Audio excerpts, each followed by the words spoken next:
Okay, hey, we're recording. Hi, how are you? Sorry, we are recording on a gimbal and a cell phone because that was the gear that we had to bring. So if the audio's shitty and the picture's not so great, please excuse it. But it's more about the information and the sites and the things that we're doing here. So today was day 3. We did Omaha Beach. We did the Battle of Normandy American Cemetery, which, by the way, scenes from Saving Private Ryan were shot there. Pretty much everybody, I'm sure, has seen pictures or different videos of the cemetery, and it is way more majestic than anything you've seen. Being there in person is a whole different ball game. After that, we went to Pointe du Hoc, where the Army Rangers stormed the cliffs to take out the gun batteries in the battle they had there. It's an amazing experience. I know I say that in every video, and maybe you're getting sick of hearing it if you're watching them all, but it is really something. Almost leave you at a loss for words, to be honest. But let's start with Omaha Beach, Dad. So we went to Omaha Beach. It was rainy, it was windy, it was cold, and rightfully so. Maybe the experience wouldn't have been the same if it was 90 degrees and sunny, but it wasn't 90 degrees. It was like 65 degrees and rainy and windy and cold and shitty, probably just like the boys had. I guess I don't know. I don't know what the weather was like that day, but I imagine it didn't matter because it was just a shitty day. So we get down on the beach, and our tour guide, Christophe, is again doing an amazing job telling stories, setting the stage, as you would say, Dad. And you can put yourself in the day, in the time. You can imagine what it smelled like, what it felt like, what it sounded like, and just imagine the chaos happening. And then listening to the story of it all happening while you're envisioning it in your mind, and you're there smelling the ocean and feeling the humid air, and it kind of takes all of your senses to really to put yourself there, and you can accomplish that there, in my opinion. What did you think, Dad? Well, I thought that Christophe did an excellent job, along with his visual aids and the stories that he had told, the photographs that were taken before and after. He put it all into play. He was able to tell us exactly what happened, when it happened, where it happened, and why it happened. He also discussed the bombardments of shelling on both ends, the Germans and the Americans. It was so moving and touching. It was just something I'll never forget. Yeah, and that's a good point. The way that the Germans had themselves set up, intersecting areas of fire, both with cannons and small arms fire and everything in between. I think the only thing they didn't have there was tanks, but they had enough cannons in the bunkers and up on the hill. They had artillery not too far away. Pointe du Hoc is where a lot of the artillery for both beaches came. It's kind of in the middle of Omaha and Utah. And those cannons, according to our tour guide, can hit about 8 miles. And so this is about 3 to 3.5 miles from either beach. So they had open bunkers, open batteries that could pivot 360 degrees so they could shoot wherever they needed to. But on the beach, we didn't get to stay there long because it started raining and everyone ran for the bus. But the one thing that really stuck out to me that I took away from it, well, there's two things. One thing was the way that the American military took out the one specific cannon at the bottom of Dog One, where the 29th Infantry Division, by the way, National Guard soldiers, took the beach and broke through. There was supposed to be, I think it was 6 tanks. And Christophe, if you see this, feel free to comment or email me or whatever and let me know that I got all the data screwed up. But all the tanks but one ended up in the water, either on their side or tracks up or just too deep to get out of the water and up on the beach. But there was only one tank left, and it was 500 to 600 yards from a cannon and a bunker, a very small target. And if it wasn't for the crew of that tank throwing shells at that cannon, and eventually, I think it was the fourth or fifth one, made it into the bunker hit the side and ricocheted in. It was a catastrophic hit for the enemy in that bunker. I don't know that we would have taken that part of the beach. At least that's the way it sounded to me. And so that cannon would have for sure destroyed that tank. One shot.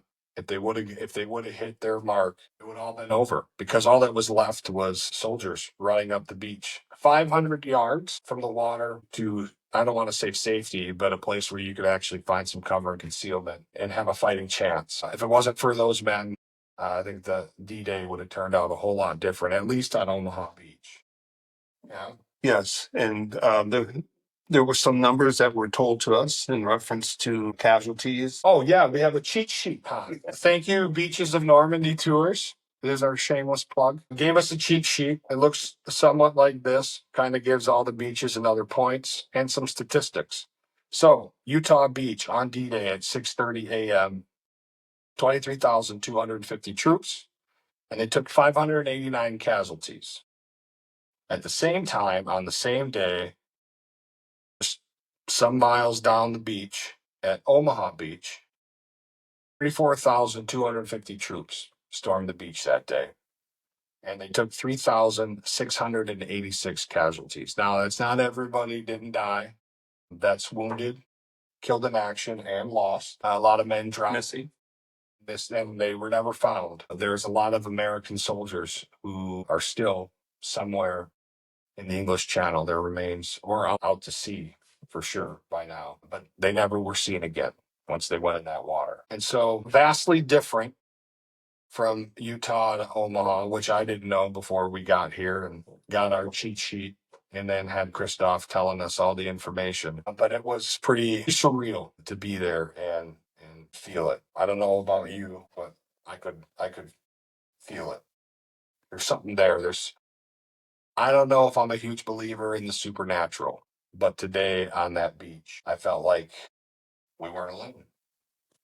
Yeah, it was very moving being there, feeling it. You could sense it. There was some energy there that I can't explain. But being on that beach, knowing what had happened on that particular day, at that particular time, it was something that I'll never, ever forget. Yeah. And one of the interesting things that I never knew, which makes sense to me now, is that they have a lot of specific times for things, the tour guides. We have Ben and we have Christophe. Well, Christophe, who's done now, we only had him 2 days, but they have very specific times for when things happened, when certain people died and took their last breath. And what he always goes back to and references is the watches. When they found these men, whoever it may be, who was outlined in whatever story, they knew the time, they knew the day, of course, all based on when their watch stopped. So, I mean, it was the guys they found in the water eventually washed ashore, some of them. And so they could tell when they died because they were submerged. So, probably within an hour or two, I would imagine, or that specific time. But they used the watches of the dead soldiers to kind of paint the picture and write the story and have the timeline correct. So we didn't get to stay there long because, of course, it was raining and it was cold. But the second thing that I wanted to point out is that the Army National Guard had a pretty huge presence on D-Day at Dog One at Omaha Beach. There's a pretty massive monument to the 29th Infantry Division. They are, if you're not aware, their unit patch is a yin-yang symbol, blue and white. They did a lot of stuff. They did a lot of construction. They did a lot of logistics. They did a lot of medical stuff. And they had a lot of soldiers fighting there as well. But that was kind of their show. So at the base of Dog One, where there's a monument, but just above the bunker we talked about, there is a National Guard flag flying, which I was surprised to see. So for any of you who like to talk shit about the National Guard, they're the nasty girls and the weekend warriors and things like that. Well, just so you know, the National Guard had a very large hand to play in D-Day. And I didn't know that. I probably should. So go ahead and roast me in the comments. I should probably know all that, but I didn't until today. But it made me feel good, right? I mean, that was my not my unit, but my organization, the National Guard. This was all of my military service. So anything else, Dan, about Omaha that you want to tell the people? Yes, our tour guide was very well educated. He had numbers of visual aids. He had photographs of certain areas. He knew specifically and strategically where the Germans had placed their guns. He knew exactly how the beaches were stormed by the American troops and the equipment that they had used to get on the beach. He was very informed, and it was amazing to be able to listen to him. He didn't skip a beat. He knew everything. And it was so wonderful listening to him tell his stories. And he had some stories, personal stories of certain soldiers. And it was amazing. Yeah. And so not only does he have personal stories, but he's got stories about these soldiers' kids, Yes. grandkids. He's met a ton of them. What we found out is that a lot of relatives of D-Day participants, soldiers, they come here. They come here and they take these tours to just to learn more.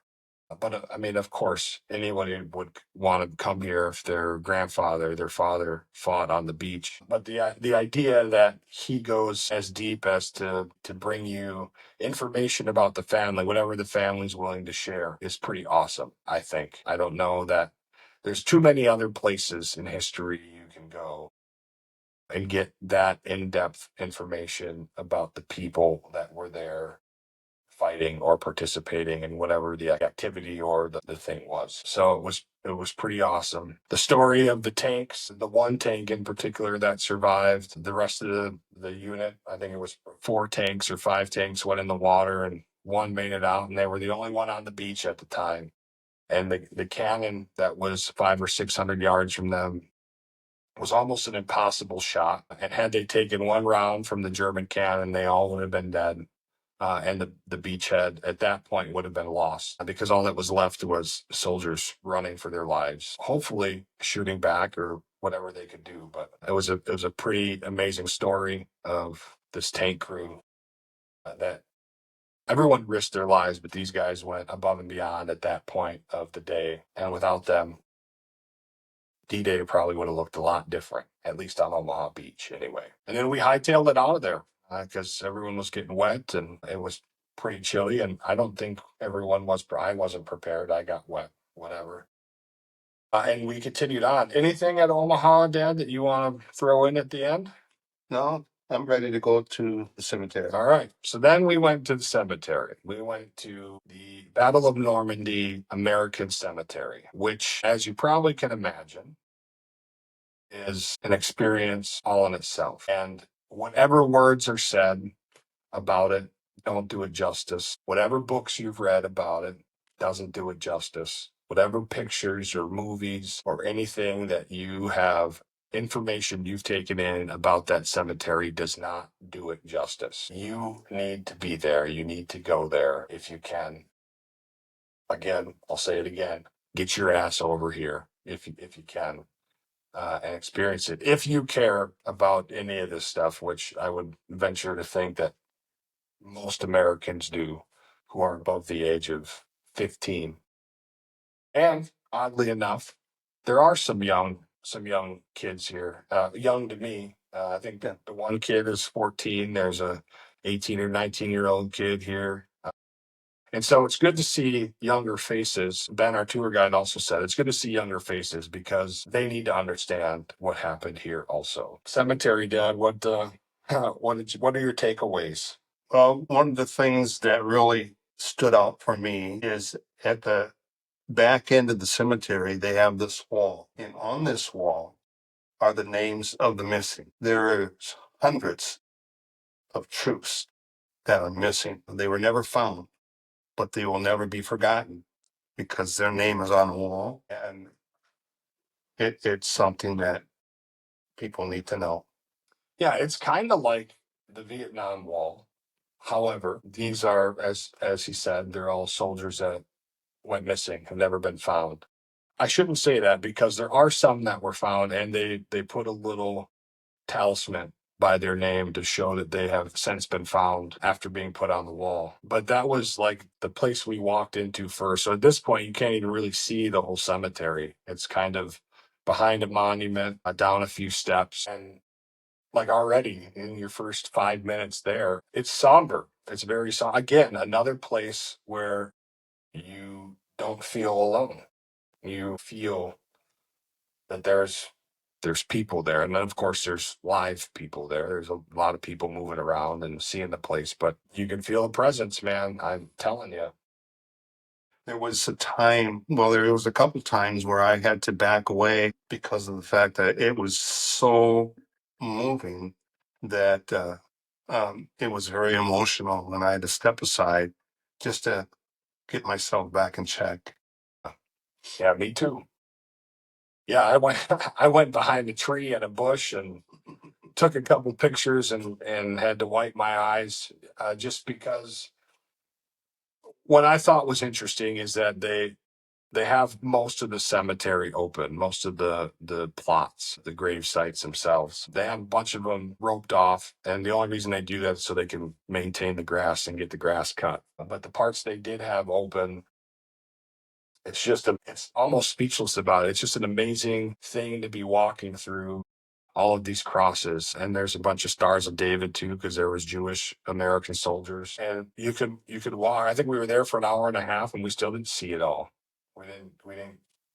If you take your time and really kind of take it all in, you need a couple hours, I think a day. maybe even a day. Yeah, I mean, there's just so much.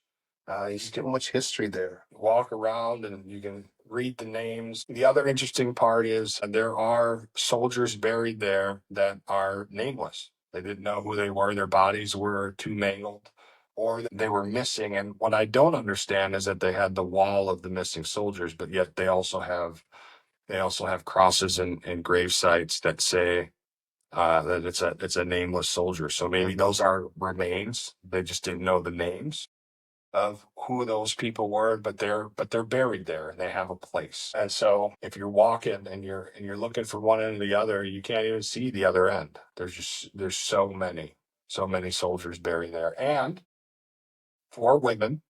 There's four women there. And there was one was it one Mexican American also? Right. And four black folks were buried there. And three of the black folks, also three of the women, are from the new movie about the all black female unit that did the male. So three of them are buried there as well, which I thought was pretty interesting. The African American guy that's buried there was he was a logistics person or something like that. He wasn't fighting, but he was doing another job and ended up getting killed that day. So, anything else, Dan, about the cemetery? No, other than it was very moving. And the other thing that caught my eyes was being on the cliff and still being able to see the beach. Yeah, The so cemetery. that's a good point. Like this cemetery is right at the top of the cliff, right at the top of the hill, in the middle of Omaha Beach.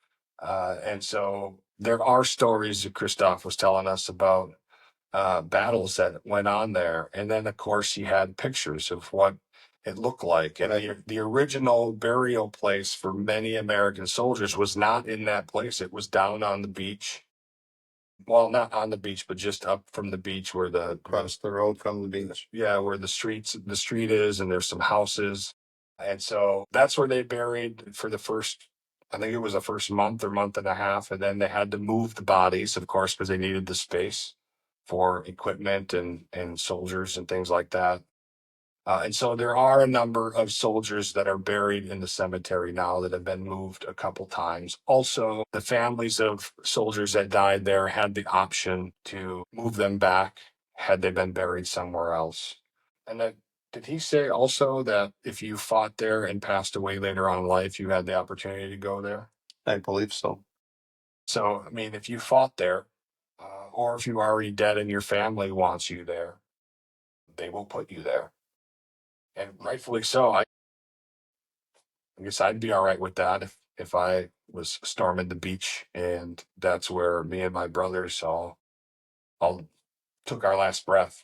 I'd be all right being there, I guess, if my family was cool with it. But I mean, I guess I don't really have a whole lot to say about it other than you're gonna cry, you're gonna be sad, but you're also gonna feel this sense of pride that this atrocity in the world was going on, and all these boys, all these men did what they did to liberate this place. And of course, people will say, well, they were in the military, they were just doing what they were told to do. Well, but still, when you're riding on that boat from out in the ocean and you can see and hear the gunfire and the smoke and the flames, and you can, I mean, they weren't naive about what they were walking into. So, and they still did it with a lot of bravery. And then we left. We left there. I'd love to go back. I don't think we had enough time. I want to go back there at some point. And then we had lunch. Lunch is always good. And at lunch, and I don't know if I should say this because apparently it's frowned upon, but I bought a little jar and filled it with some sand from Omaha Beach. So if that's something you need to find me for later, whoever, send me an email and I'll send you the sand back. Wait, wait, nice, nice. Um, and then we continued on after that to Pointe du Hoc, where the Rangers, second Rangers, stormed the cliffs. Yes, to take out gun batteries, the gun batteries that were able to fire both on Utah and Omaha Beach. But it was a pretty treacherous thing. What we found out is that they were shooting grappling hooks up there with little ladders, and they would start scaling the cliffs and the ladders would get cut so they'd fall. They'd have to shoot them up again. And I didn't hear a lot of what Christophe said for about half of it because I was just kind of walking and observing on my own. And there was a lot of people around there. What did you take away from there? Well, the interesting thing about that location is all the batteries and the bunkers that were on top of the cliff. And knowing that they were there were crater holes, Yeah. crater holes from being shelled from the Americans from the ships. And it just was unbelievable. Yeah, they were. I mean, some of them were 10 to 12 feet deep. It looked like a meteor hit there. And so, like, what really kind of gets me is that there was so many examples today that we heard of. When you're hearing the story and you're thinking to yourself, well, there's no way. There's no way that they pulled this off. It has to. Sometimes you think, or you get this idea that this is just a story, right? Like this is. I don't know if this could all really be true, but Christoph's got the pictures, he's got the information. And so if you tell him he's wrong, he's going to show you that you're wrong. Exactly. And real fast, too. So you go ahead and try him if you'd like. But the idea that these guys scaled this ridge and then getting on top of it, they were damn near face to face with pillboxes and bunkers full of German soldiers, little machine gun nests everywhere.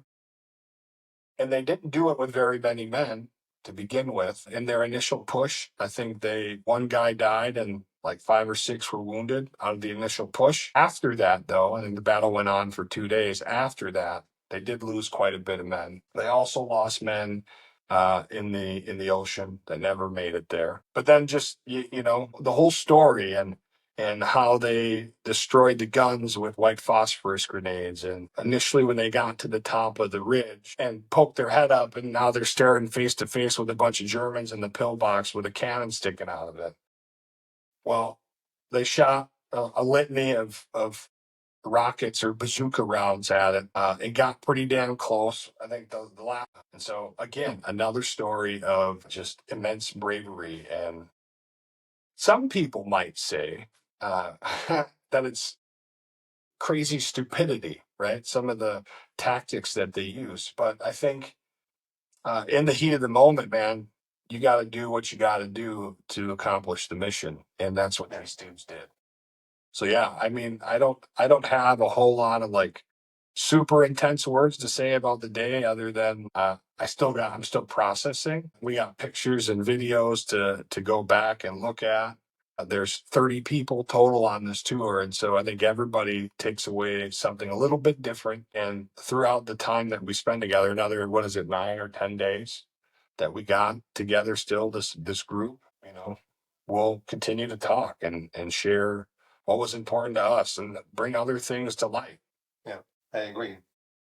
All right. Well, that's about all I got tomorrow, study guide. Tomorrow we are doing Gold Beach, Juno Beach, and Sword Beach, which is further to the east of Utah and Omaha. And we're also going to take a look at the Pegasus Bridge. Apparently, there is a museum or a visitor center at Juno Beach that we're going to go in and take a look at. This is in reference to the British. Am I right? It could be. It's well, yeah, Gold Beach. It says the British 50th Infantry Division, Juno Beach, Canadians. Canadians? And Ben, our tour guide, did say that the tour guide for Juno Beach is a Canadian. There's a guy or a girl. And then Sword Beach is also the Brits. So thank you, Brits. And then our neighbors to the north, the old Canadians. It was a group effort, World War. So that's tomorrow. So stick with us. I've been trying to be diligent about posting some shorts with pictures and a little bit of narrative of where we're at and what we're doing. I'm gonna say this: it's a little challenging to come up with words in the moment while we're there taking these tours. So if they get a little bit repetitive, I'm sorry, but It's very moving. It's a lot to take in, and it's history of what actually happened to our soldiers in World War II. yeah. Yeah, and it's important to remember what happened here. And so this is the best way to do it. So for the last time today, I'm going to tell you, if you're interested, get your ass here. It's super important. Anything else, Dan, before we go? That should be it for now. It's pretty late. It's time to go to bed because we got to do this all over again in the morning, and the morning can't come quick enough. So I'm going to get up and I'm going to turn y'all off. We'll see you later, Dad. See you tomorrow. All right. Good night.